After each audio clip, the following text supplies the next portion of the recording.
నమస్తే, welcome to off the record. Mahabubnagar municipal corporation mayor పీఠం కోసం అనుకున్నదొకటి అయినదొకటి. ఒక్కసారిగా ఆశావాహుల అంచనాలు గల్లంతయ్యాయి. ఎంతో మంది ఆశలు పెట్టుకున్న మేయర్ కుర్చీ రిజర్వేషన్ ఉల్టా అవటంతో దిగ్గజ నేతలు సైతం లోపల కుమిలిపోతున్నారు. మేయర్ పదవి తమ అంతిమ లక్ష్యంగా పార్టీకి అంకిత భావంతో పనిచేస్తున్న నేతలు నేడు తలలు పట్టుకుంటున్నారు. రిజర్వేషన్ల మ్యాజిక్ కొందరిని మురిపిస్తే మరికొందరిని ముంచేసింది. కేవలం మేయర్ పదవే కాదు, డివిజన్ల రిజర్వేషన్లోనూ లెక్కలు తారుమారయ్యాయి. దీంతో అధికార కాంగ్రెస్, ప్రధాన ప్రతిపక్షం బీఆర్ఎస్లలో అయోమయం నెలకొంది.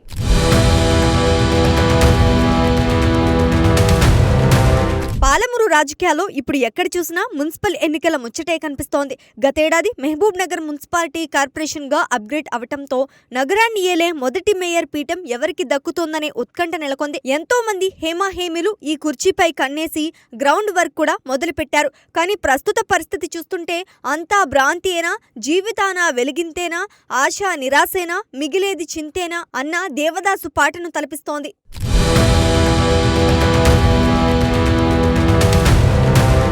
ముఖ్యంగా కాంగ్రెస్, బీఆర్ఎస్ పార్టీలో మేయర్ అభ్యర్థుల లిస్టు చాంతాడంత ఉంది. వీళ్లలో ఎక్కువగా జనరల్, బీసీ కేటగిరీకి చెందినవారే. అధికార కాంగ్రెస్ నుంచి సురేందర్ రెడ్డి, మాజీ చైర్మన్ ఆనంద్ గౌడ్, ఎస్పీ వెంకటేష్ వంటి సీనియర్ నేతలు మేయర్ పీఠాన్ని ఆశించి నియోజకవర్గ స్థాయిలో పావులు కదిపారు. కానీ రిజర్వేషన్ల ప్రకటన వెలువడగానే అందరి ముఖాలు వెలవెలబోయాయి. మొదటిసారి మహబూబ్ నగర్ మేయర్ పీఠం బీసీ మహిళకు రిజర్వ్ కావటంతో ఆశావహుల ఆశల మీద నీళ్లు చల్లినట్టయింది. ఇప్పటి వరకు వారు చేసిన కసరత్తు అంతా వృధా ప్రయాసగా మారిందని రాజకీయ విశ్లేషకులు భావిస్తున్నారు.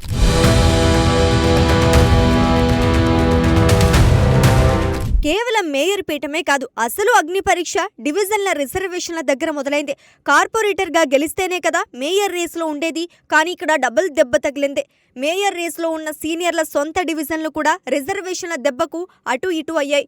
గత కొన్నాళ్లుగా తమ డివిజన్లలో కోట్లాది రూపాయలు ఖర్చు పెట్టి ప్రజల సమస్యలను పరిష్కరిస్తూ సామాజిక సేవ అంటే రాజకీయ పెట్టుబడి అని నమ్మిన నేతలకు రిజర్వేషన్లు కోలుకోలేని దెబ్బతీశాయి.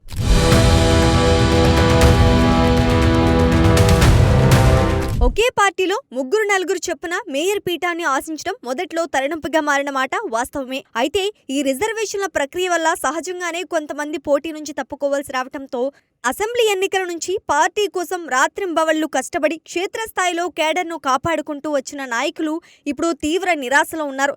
తమ రాజకీయ భవిష్యత్తుపై సందిగ్ధంలో పడిపోయారు.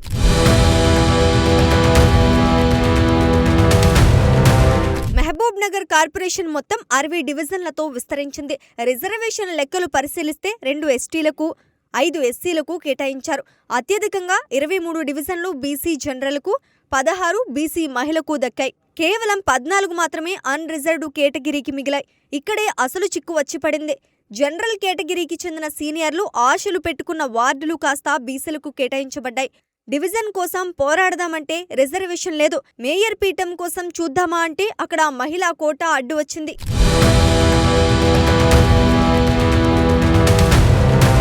మరి ఈ క్లిష్ట పరిస్థితుల్లో పార్టీ అధిష్టానం ఎటువంటి నిర్ణయం తీసుకుంటుంది? నిరాశలో ఉన్న సీనియర్లను ఎలా బుజ్జగిస్తోంది?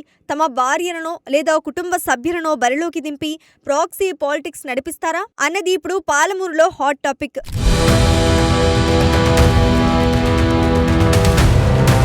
ఇంత కోత విధించినా ఇంకా ప్రతి డివిజన్లో 2-3 అభ్యర్థులు బీ ఫామ్ కోసం క్యూ కడుతుండడం విశేషం. ఈ అంతర్గత పోరును తట్టుకుని ఏ పార్టీ జెండా ఎగురవేస్తుందో చూడాలి.